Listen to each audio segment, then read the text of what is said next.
Самый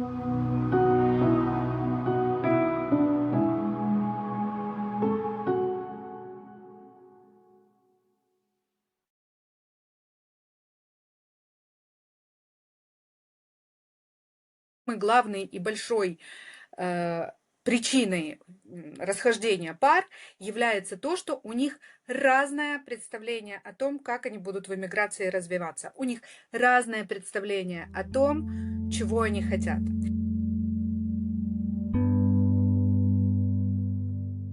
Иммиграция — это всегда личное испытание, и каждый переживает ее по-своему. И в паре очень сложно порой договориться про то, что на самом деле у нас происходит в эмиграции, чего мы ждем. Особенно если это иммиграция вынужденная, никто ни про что не успел договориться, и не очень понятно, по каким правилам мы теперь будем жить. Часто меняются вот такие обстоятельства, что если, например, супруг, который был добытчиком, да, он раз и перестает им быть. И, например, роль добытчика берет на себя женщина, которая быстрее адаптируется, она быстрее устроилась, а мужчина предпочитает уходить в деструктив, то есть просто начинать пить обычно. Ну, прям самый обычный вариант, к сожалению, да. Женщины общительные, они быстро нахватываются, они нахватывают слова на слух, интонации, и они порой, знаете, начинают интуитивно понимать. И им начинает нравиться. Мужчины сложнее переживают иммиграцию. У них ниже адаптивные механизмы, так устроила природа.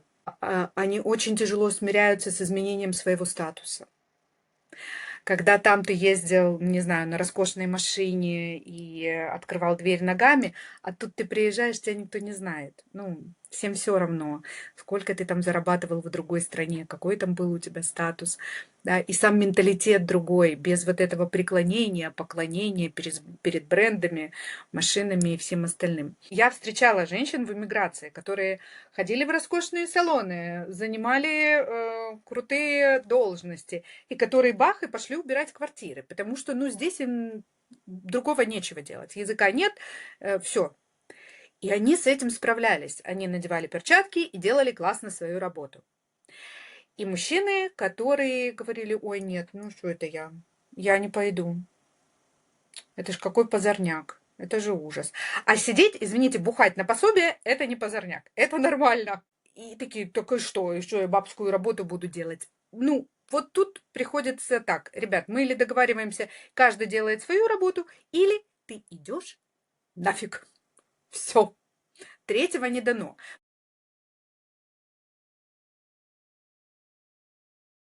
Пары в своей жизни, в своем существовании парном переживают кризис, где надо передоговариваться в среднем каждые 5-7 лет. Это закон. Да? Вы только приехали, границу пересекли, вы уже передоговариваетесь. Как будет строиться наша рутина? Чего мы с тобой хотим? Какую мы с тобой видим здесь жизнь? Мы хотим так, как раньше было, уже не будет. Мы попали в другую среду. Среда меняет человека. Смена ролей. Как бы она ни происходила, со вторым партнером надо договариваться. Слушай, я вижу, что тебе сейчас плохо. Ну, вот прям плохо. Давай ты будешь делать то, что можешь. Вот не можешь ты сейчас там ходить по инстанциям, тебя берет ступор, там тебе страшно. Я буду паровозом, да, а ты давай присутствуй, но тогда ты берешь на себя другую роль.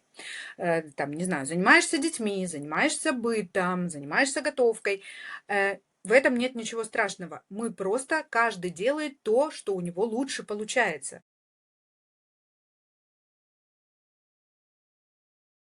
Потому что на фоне кризиса, депрессии, да, будем называть вещи своими именами, а алкоголь еще и усиливает у нас депрессию, у мужчин случается страшная для них штука — эректильная дисфункция. Снижение либидо. А женщинам, ну, знаете, тут и так, извините, трындец трындецовый. Нет привычных салонов, нет привычного статуса.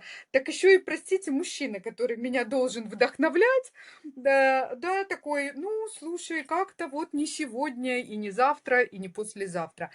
И женщина лишается вот этой подзарядки оргазмической, когда она перестает себя чувствовать женщиной. И она, как в той рекламе, начинает себя чувствовать посудомойкой, да, посудомойкой, поломойкой, и а, И тогда ей встречаются, ну, вот я в Испании, да, я могу про испанцев сказать. Например, горячие испанцы, португальцы, которые смотрят на наших женщин вот такими глазами, да. Они про наших женщин говорят претенциоса, претензиозные. Почему? Потому что он говорит, так у вас женщина, она даже если там в каких-то шортах идет, у нее одежда сочетается. Ну, вы знаете, да, у наших барышень хороший вкус. И они смотрят на наших барышень и такие: "О, боже, откуда такая красота?" Ну и наши мужчины здесь, конечно, сильно начинают проигрывать со своей озлобленностью, со своим сниженным либидо, со своим ужасным настроением и, важно, с нежеланием что-либо делать. Поэтому да, очень много пар распадается. Не знаю, нет какой-то статистики подведенной, ну, по крайней мере, то, что я слышу, вот за 2,5 года круг, который здесь у нас обосновался, а в округе Валенсия 25% русскоговорящего населения, 25%. Это очень много. Очень большое количество разводов или просто распадов пар. Ну, как бы каждый человек ищет там, где лучше. Это неизбежно.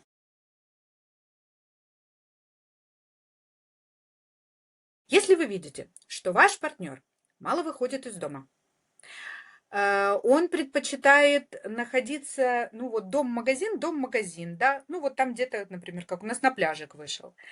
Он не расширяет социальные связи, он не хочет ходить ни на какие там ивенты и мероприятия. Он много разговаривает с теми, кто остался, или со старыми знакомыми, но он не формирует вот этот новый социальный круг. Это тревожный сигнал. Поговорите с партнером, спросите на самом деле, что происходит, как ты это переживаешь, возможно, ты скучаешь. Зачем ты скучаешь? Потому что люди обычно скучают ведь конкретно за своим собственным состоянием, за тем, каким я был там и тогда, каким я был у себя на родине, как мы там вот это делали, да, там у кого-то это рыбалка, у кого-то это, там, не знаю, поход за грибами, да, попробуйте найти новую деятельность. У каждого из нас должен быть свой круг интересов. Да, у нас есть пересечения, но у нас должен быть абсолютно свой круг, в котором мы можем побыть наедине с собой, с какими-то своими друзьями, интересами, поговорить на своем языке. Да? Например, мужчины на мужском языке с другими мужчинами, женщины на женском языке. Да? Вот как-то там, вы же наблюдаете, когда мужчины по-другому общаются, да, тут каких-то у них там тычки, смешки, да, но им надо тоже разыгрывать нормальную свою агрессию. Ради бога, потратьте время и деньги, найдите этот клуб, не хочет он сам искать, подсуньте ему под нос, скажите, смотри, вот тут вот народ рыбу ловит, да, а вот там я слышала, там, походы пешие за грибами, идем. Если вы чувствуете, что у вас больше сил, вы больше активный, человек, значит, тащите другого. Мужчины чаще пропускают, когда женщины впадают в депрессивное состояние, потому что женщины обычно остаются высокофункциональными. Они убирают, они моют голову, они там готовят еду, но они затухают.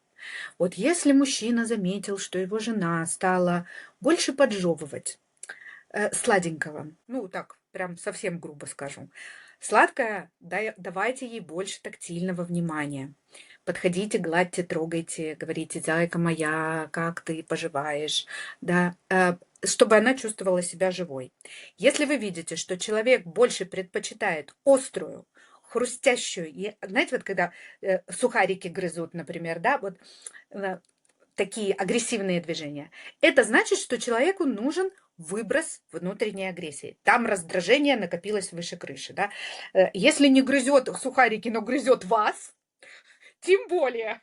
Потому что вот этот момент, да, когда женщина, когда ее раздражает, как ты дышишь, да, как в том анекдоте, говорит, женщина, почему вы разводитесь? Она говорит, когда конфеты разворачивает, бумажками шуршит гад. Все, значит, вот если вы дышите неправильно, придумывайте какую-то деятельность, ведите жену на танцы, дайте ей поругаться в магазине. Это будет лучше, чем с вами. не знаю, принесите ей какую-нибудь историю, где вы можете перемыть косточки кому-то. Все что угодно. Ей нужно сбросить агрессию. Конечно, лучше физически. Конечно, лучше безопасно. Грушу, чтобы не поколотить вас. У женщин тоже есть агрессия. Да, давайте будем честными. Ее у нас предостаточно, и ее тоже нужно выгружать. Поэтому заботьтесь друг о друге. Смотрите вот на такие изменения. Да? Если партнер затихает, это сигнал. Если партнерша, наоборот, или партнер становится суетливым, все время на месте не сидится, как будто все, наверное, что-то делать, это значит, что человек глушит тревогу.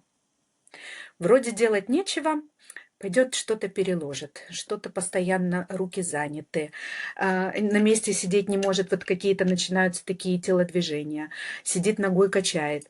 Тревога, да. Если вы скажете, не тревожься, ну, он скажет, ну, хорошо, не буду тревожиться. Ничего не изменится. Идите гулять, вышагивайте по 10 километров, прыгайте на скакалке, болят колени, не знаю, грядки полейте, вон, на сбор апельсинов, черешни, чего-нибудь еще. В общем, энергию в мирное русло. Нужна физическая нагрузка. Так вы не только от пролежней спасетесь и лишнего веса, но и, в общем-то, от того, чтобы менталочка по чуть-чуть двигалась.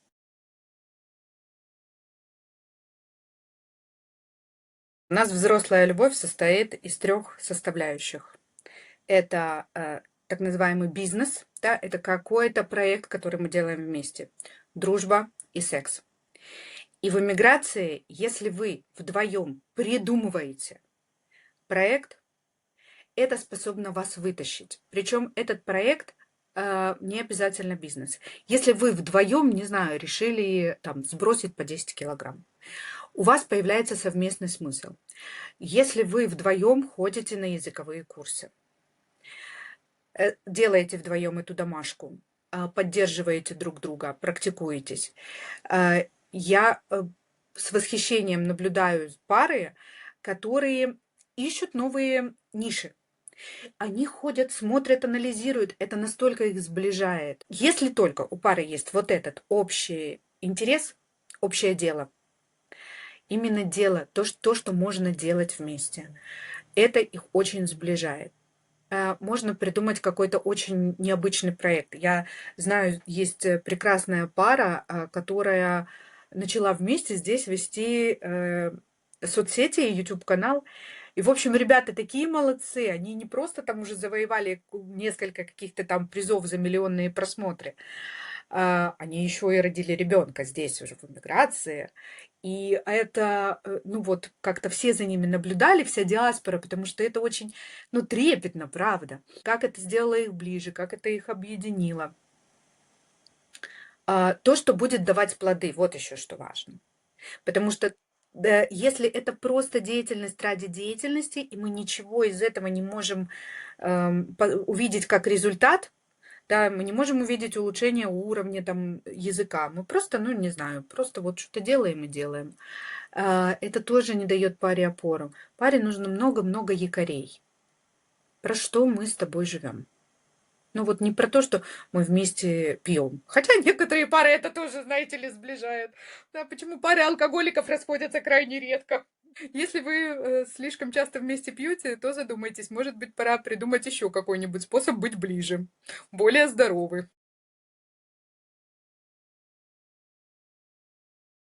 Если пара приехала с детьми, то тут важно понимать, какого возраста дети. Понятно, что чем младше, тем легче у них проходит вот эта вот акклиматизация, интеграция.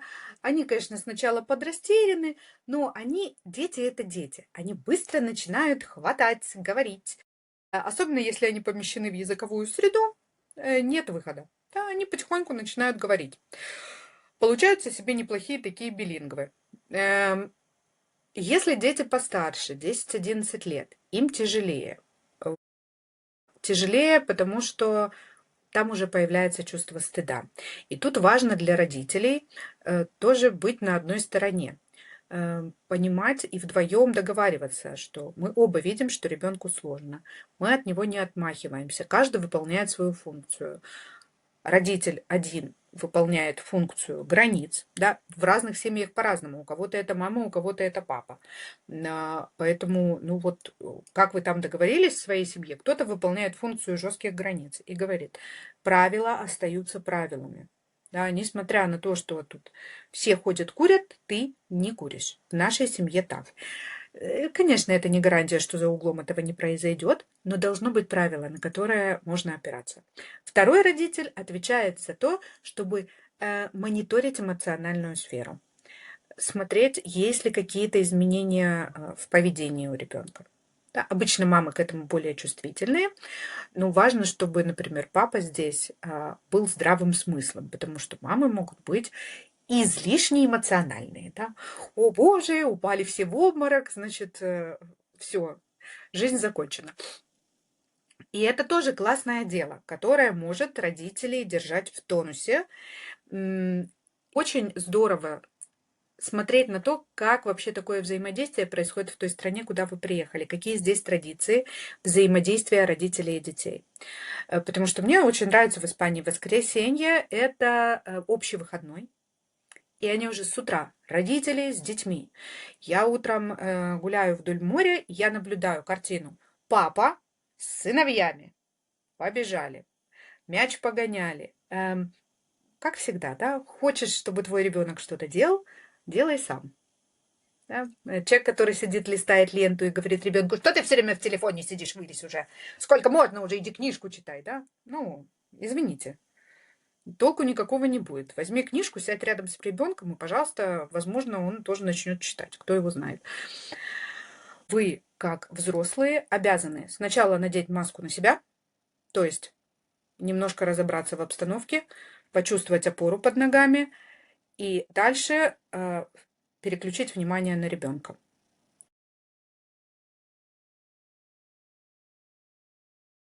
Кстати, одна из причин распада пары бывает в том, что мама очень включается в ребенка, выставляет это как такую защиту от партнера. Я занята детьми. Все. Главное, чтобы детям было хорошо.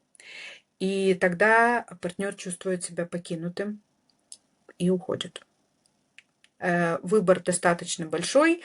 Ну и, в общем-то, давайте честно, в большинстве стран европейских отношение к адюльтеру намного спокойнее и как-то к сексу намного спокойнее. Да, поэтому найти себе партнера это вообще не проблема. С нынешней культурой one night stand это просто дело 20 минут в приложении.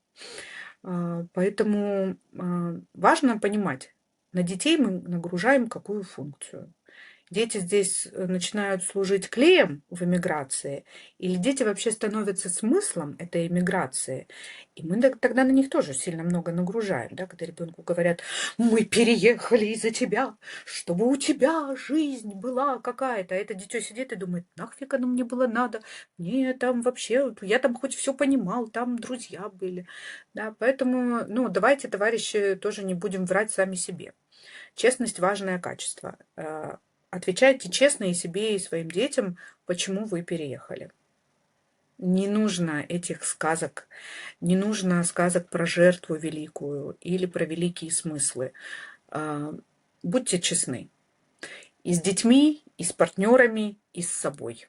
Хотя это, по-моему, самое сложное всегда. Себе врать можно бесконечно.